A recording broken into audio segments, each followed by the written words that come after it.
Salve, salve galera, seja muito bem-vindo, seja muito bem-vinda a mais uma edição da nossa Liga chegando para vocês. Eu sou Thiago Bastos, faço parte da equipe do portal Imirante.com e quem está comigo hoje também é Gustavo Arruda, do portal Imirante.com, para a gente falar muito, né, Gustavo? Dentre outros assuntos deste jogão aí do final de semana, Sampaio Corrêa e Vasco, muitos ingressos vendidos, casa cheia e o que o torcedor quer saber, Gustavo? A campanha do Sampaio é boa como mandante, mas vai enfrentar um adversário de peso, de camisa, que vem bem na competição. O Sampaio tem chance de fazer jogo contra o Vasco no sábado, na tua opinião? Evidentemente que sim, Thiago, até porque o Sampaio, ao meu ver, encontrou uma coisa muito importante, que é a questão do entrosamento. O Sampaio já tem um time base bem definido, vem de uma vitória sem maiores sustos sobre o Ituano aqui no Castelão, grande atuação do Pimentinha, do Poveda, é uma dupla que inclusive merece muito destaque, é o grande ponto forte do Sampaio na temporada. Eu acho que o Sampaio, com o apoio da torcida que vem finalmente, vai aparecer em grande número ao Castelão, inclusive precisa o Sampaio desse apoio, né? Merece, eu acho, esse apoio, que é uma campanha invicta, né? Já está terminando o primeiro turno de Sampaio invicto em casa, brigando ali pelas primeiras colocações, ali tentando se afastar um pouquinho da zona de rebaixamento. E o apoio da torcida será fundamental num jogo tão crucial contra o Vasco. Eu acho que esse combo de um time entrosado, um time titular já definido pelo Léo Condé, e o apoio da torcida, isso tudo é um fator preponderante para o Sampaio ter condições de jogar de igual para igual contra o Vasco. O Vasco tem toda a tradição, como tu falou, tem toda a tradição, é um time bem montado para brigar pelo acesso, mas o Sampaio, ao meu ver, tem potencial sim para brigar pela vitória aqui no Castelão, com todas as condições que a gente citou. Você falou ainda há pouco, né, em relação a uma dupla que está cada dia ganhando mais entrosamento, que é essa dupla Pimentinha e Poveda. É a principal arma que o Sampaio vai ter para esse jogo, Gustavo?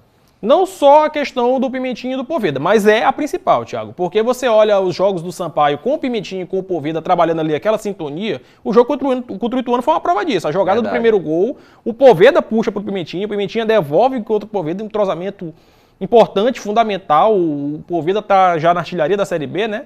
É um dos artilheiros. Exatamente. E essa dupla do Pimentinha com o Poveda tem funcionado muito bem. O Catatal ainda está naquela oscilação, mas com essa dupla aí do Pimentinha e do Poveda, o Sampaio tem deslanchado, tem feito boas apresentações. Mas eu acho que não só eles. Eu acho que o meio de campo do Sampaio também eu acho que se encontrou.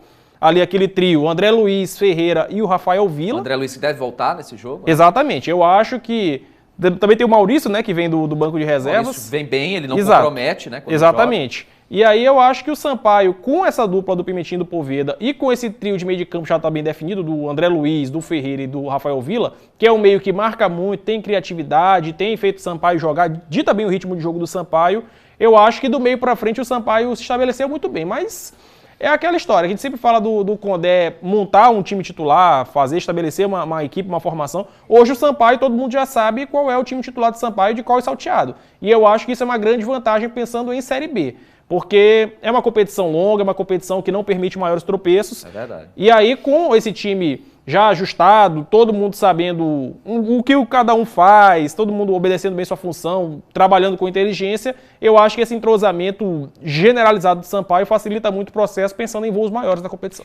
Bom, agora a gente vai até, inclusive, estabelecer o momento memória, né, Gustavo? Relembrar o jogo último entre Sampaio e Vasco por Campeonato Brasileiro aqui em São Luís, naquele outubro de 2021. Não sei se você estava lá, Gustavo, você estava trabalhando, mas foi aquele jogo em que o Sampaio, com 1 a menos, em boa parte do jogo, ganha a partida e tem aquele momento, inclusive a gente está vendo até imagens, do Luiz Daniel, que vai ser desfalque no jogo de sábado, pegando o pênalti do Nenê. É um jogo que não foge, né, da memória do torcedor boliviano e ele vai levar essa memória para o sábado, né, Gustavo?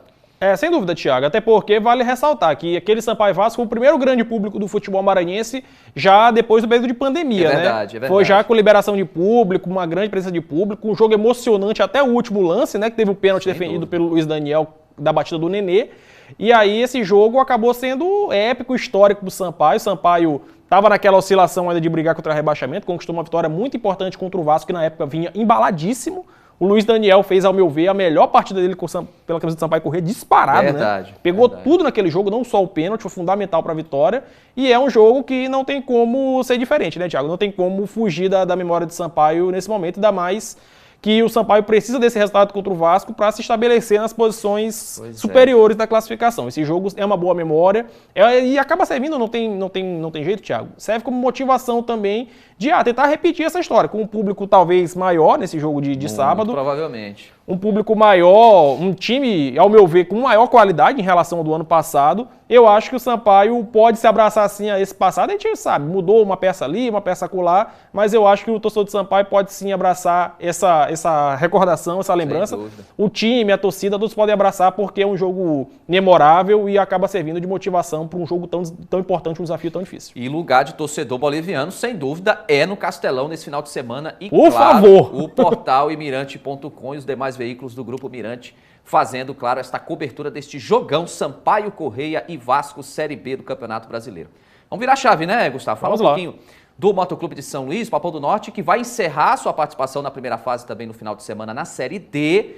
E tem uma questão aí nas últimas horas, Gustavo, que foi a mudança do local da partida de domingo. Eu não sei o que você achou, mas considerando o contexto, não é o cenário ideal, mas eu acho que tem argumentos para concordar com a medida da diretoria do Motoclube. E você concorda com a ideia de levar esse jogo para o Castelão, como vai ser no domingo? Olha, Thiago, a princípio eu achei que não fazia muito sentido, mas depois de ver a entrevista do presidente do Moto, né, do Iglesias, falando sobre a questão da mudança, por que a mudança, eu acho que faz sentido, porque vale ressaltar, o Uniozinho Santos está recebendo jogos da segundinha maranhense, já vai ter jogo entre Expressinho e Chapadinha na sexta-feira, tem Brasileiro Feminino no sábado, o Cefama está jogando a Série A2 do feminino, a gente também está acompanhando no Mirante Esporte. Treino do Vasco. Tem treino do Vasco, inclusive eu não sei nem que horas vai ser esse treino, porque o jogo do feminino é 3h30. Só se engatar durante a noite. Rapaz. Não vai ser... Está previsto para esta sexta-feira, lembrando, nós estamos gravando na quinta-feira, que é a edição da Liga, né? Exatamente. Vai ter que treinar sexta-feira à noite, que tem jogo antes do Expressinho com o Chapadinha. Tem iluminação no Municipal. Exatamente, agora tem iluminação. Então tem toda essa carga de jogos e também tem a questão de pensar no pós, né? No mata-mata. Pode ser que o Moto precise de um jogo com maior público, com maior apelo. E também tem a questão da sala do VAR, né, Thiago? Porque no mata-mata da Série D, teremos o árbitro de vídeo. E aí, com o Moto precisando de um estádio com árbitro de vídeo, o Uniozinho Santos não tem essa estrutura, infelizmente, ainda não tem. Precisa de adaptações no estádio para poder caber essa estrutura do árbitro de vídeo. E o Castelão já tem, né, até pela participação do Sampaio na Série B nos últimos anos. E aí o Moto tem que se adaptar. E também, outra questão importante é a adaptação dos atletas, porque o campo do Castelão tem suas peculiaridades, é um campo mais pesado. Então, é importante que os atletas do Moto se adaptem, porque é um diferencial. Acaba sendo um diferencial até para o Sampaio na Série B. O Sampaio se aproveita muito bem da questão do campo. Então, o Moto, eu acho que, ao meu ver, tem razão de mudar esse jogo do Uniozinho Santos para o Castelão. A princípio não fazia muito sentido, mas olhando, aprofundando, a gente entende a decisão do rubro-negro, porque todo o pensamento, todo o planejamento é pensando nessa questão do mata-mata. Tem que estar preparado em todos os aspectos, até questão de gramado, VAR, tudo tem que ser pensado, porque é no detalhe, Thiago. A gente cansa de falar. Série D é uma competição difícil, Série D é uma competição decidida no detalhe.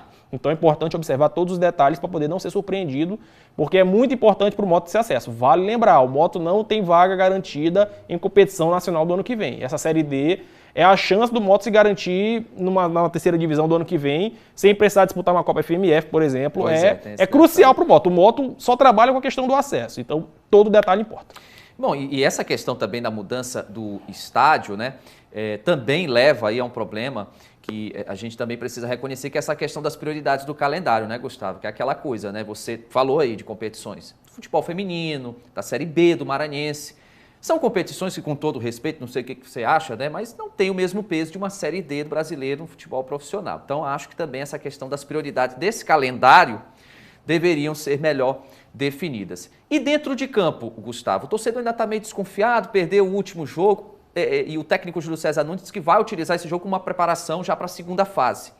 É a hora realmente do Moto engrenar, na tua opinião, de fato, nesse jogo, utilizar esse jogo com os titulares, inclusive? Olha, Thiago, antes de mais nada, eu queria falar que a gente acompanha a rede social, né, a chiadeira do torcedor do Moto no geral, com os últimos tropeços, né, perdeu por 4 de julho fora de casa.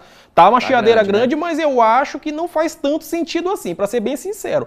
Porque venhamos e convenhamos. O pessoal fala mundial, o Moto precisa entrar embalado, precisa entrar motivado. Quer maior motivação do que classificar com antecedência, em primeiro lugar? Então eu acho que o Moto fez bem, o Júlio César Nunes fez bem de poupar o time, fazer alguns testes, pensando já no mata-mata, porque é a prioridade do Moto no momento. A classificação já foi. Conseguiu passar num grupo muito difícil, um grupo muito equilibrado. Se você parar para pensar, tem 4 times empatados com 17 pontos, brigando por classificação. Todos com chance. Exato, o Juventude, inclusive, só o Moto e o Tocantinópolis, que derrotou o Moto 2 vezes, avançaram com antecedência. Então eu acho que o Moto fez muito bem de poupar, fez muito bem, está fazendo um planejamento muito interessante. E esse jogo contra o Castanhal, eu reproduzo a fala do Rodrigo Carvalho durante a semana, né, que ele falou que é um teste muito interessante, porque o Castanhal está lutando por classificação. O Castanhal precisa da vitória e talvez nem a vitória não adiante para o Castanhal. Foi um dos times que venceu o Moto. Exatamente. Uma outra condição, claro. Exatamente. Né?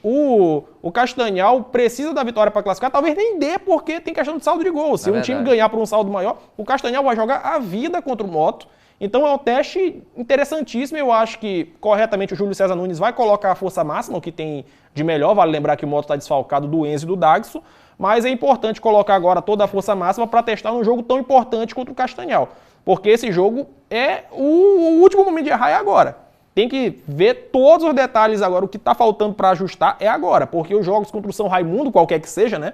Já que o Moto vai enfrentar um São Raimundo, né, necessariamente. Ou do Amazonas, que é treinado pelo histórico Aderbal Lana. Grande Aderbal histórico Lana. E o São Raimundo de Roraima, que tem um planejamento muito bom. É a grande equipe do futebol roraimense. Então não será um jogo fácil, independentemente do adversário.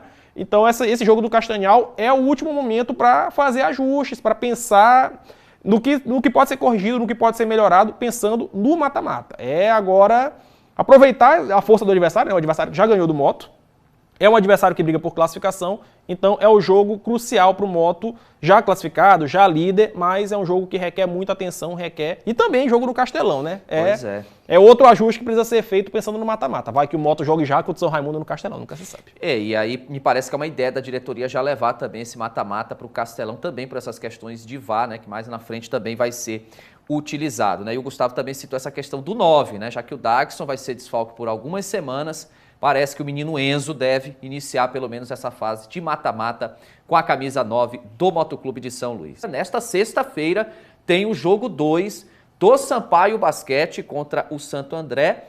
Dá pra gente temer esse jogo 2, Gustavo? Claro que tem que ter o respeito, o Santo André é uma boa equipe, mas está bem encaminhada essa classificação para a final? Mais uma? Olha, Thiago, a vitória fora de casa lá no ABC Paulista... Sempre lá é bom, né? Quebrar o mando de quadra, né? O Sampaio já tinha um mando de quadra, mas é aquela história de quebrar, de deixar o Santo André numa situação muito complicada. Difícil, de ganhar os 2 jogos. Porque o Sampaio ainda não perdeu 2 jogos seguidos na temporada.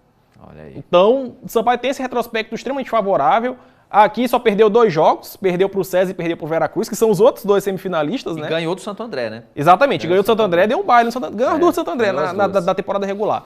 Eu acho que Santo André tem uma equipe muito qualificada, a Laís é uma excelente armadora, a Sassá vem de uma temporada espetacular, uma atleta de garrafão que espaça bem a quadra, arremessa de média e longa distância, trava uma batalha muito, muito sólida, né, contra as ótimas atletas do Sampaio no garrafão, Gabi Guimarães, Érica, que fizeram ótimo jogo lá em Santo André, assim como a Tainá Paixão, que fez 29 pontos. Mas o Sampaio, ao meu ver, é o grande favorito para confirmar essa classificação, sim. Porque o Sampaio embalou de vez. Tinha aquela história de ajustar as peças que chegaram do retorno. A Lana, a própria Tainá, Sofia Traguedson, Érica. Tainá e Érica foram destaques do Sampaio lá contra o Santo André no jogo 1 das semifinais. Então o Sampaio, ao meu ver, encaixou de vez o time do Sampaio Basquete. Tá embalado, tá com uma rotação muito forte, o quinteto titular muito forte. As jogadas tramadas pelo Rodrigo Galego estão funcionando muito bem. Um time que joga muito coletivamente, a coletividade de Sampaio é uma coisa muito legal de se ver, uma defesa também sempre muito atenta, sempre muita disposição em quadra, sempre forçando os arremessos mais difíceis da equipe adversária, sempre atento nos rebotes, é um time muito completo, o time do Sampaio. Eu acho que engrenou até na hora certa. Teve aquela oscilação no começo do segundo turno, o que é natural pela questão dos reforços, das atletas que chegaram, tem toda uma questão de adaptação, por mais que ela seja de alto nível, tem toda uma adaptação ao sistema, sim. E eu acho que chegou na reta final já nos 2, 3 últimos jogos contra Ituano, contra Sorocaba, aí chegou a série contra o Sport, engatou de vez. Então eu acho que Santo André é uma equipe perigosa? Sim, mas o Sampaio vive o seu melhor momento na temporada e com o apoio da torcida que deve comparecer em grande número a Costa Rodrigues, tem tudo para fazer uma grande apresentação e confirmar essa classificação. Lembrando, né, minha gente, que eventualmente o Santo André vencendo esse jogo 2, o jogo 3, o jogo derradeiro também acontece em São Luís pela vantagem, pela campanha que o Sampaio teve na temporada regular. A Liga também acompanhou a última luta de Caio Borralho, a gente está vendo as imagens, a vitória diante do Armen Petrosian, o armênio, né, por pontos. uma luta bem tática, né, Gustavo? Mas o Caio Borralho mais uma vez vencendo e dando muitas alegrias para o esporte do Maranhão, também nas artes marciais. A gente muito vai legal de terminando, ver. muito bacana, foi muito legal realmente ver a participação do maranhense Caio Borralho, que representou também nas redes sociais aí sua paixão com o estado do Maranhão. A gente vai encerrando mais uma edição da nossa Liga, agradecendo mais uma vez a você pela audiência, pelo acompanhamento. Esta e outras edições você pode acessar, bem aqui, ó, portalimirante.com. Valeu, Gustavo Arruda. Valeu, Thiago. Para a próxima Valeu, semana, pessoal. Até a próxima. mais uma edição da Liga. Um abraço.